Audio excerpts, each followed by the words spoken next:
Hi, this is Julie Hennrikus from Your Ladders. Your Ladders is my business school for performing artists. Thanks so much for joining me for today's Artist Thoughts. 5 artist thoughts specifically. And today we're going to talk about gross potential, which is a box office term, it's a money term, it's a budgeting term. So I want to talk about what gross potential is and isn't and how you can use it. Number 1, the way you figure out gross potential is you multiply the number of seats in your venue times your ticket price times the number of performances, and that's a gross potential for a run of shows, or if you're doing one concert or whatever you're doing, that's how you get your gross potential. I never ever suggest taking gross potential and saying that's how much money we're going to make.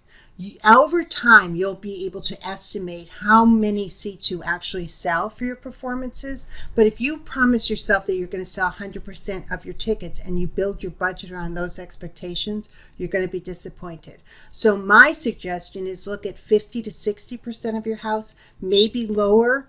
You'll know better after you've done some work, and that should be the income that you're projecting. But you want to look at your gross potential first.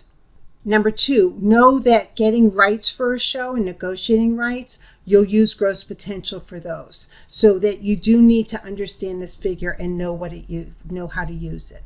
Number 3, complimentary tickets and discount tickets and group sales and a lot of other things affect gross potential.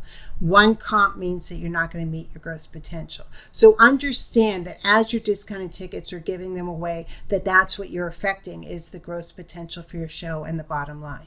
Number 4, raising your ticket prices in order to increase your gross potential, especially if you're looking at selling 50% of your house, isn't always the best business strategy. In both the marketing class and in the money class, we talk about competitive analysis a lot, but a shortcut here is to say, look at how much other people in your field who are like you, who you would consider your competition, and competition is a loose word, and we could talk about that in another video, but how much are they charging?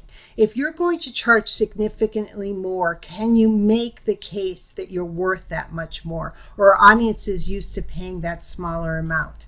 So I know you know your value, but sometimes you need to work on that differently. So raising ticket prices may not work the way you want it to, or it may. See where you fall and make some decisions that way. And number 5, as you're looking at your gross potential and your revenue, remember that ticket revenue may not be your only source of earned revenue. Maybe you sell t-shirts, you have concessions, you have classes, you have master classes, or there's a lot of other ways that you can get and supplement income. So it's part of an overall strategy and an overall conversation on the income side of a budget.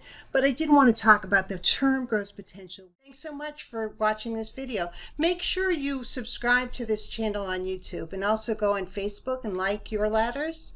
Go on Instagram and follow Your Ladders, and go to yourladders.com and sign up for updates so that we can keep you up to date on everything we're doing. Also check out the blog over there because I talk about all kinds of topics on there.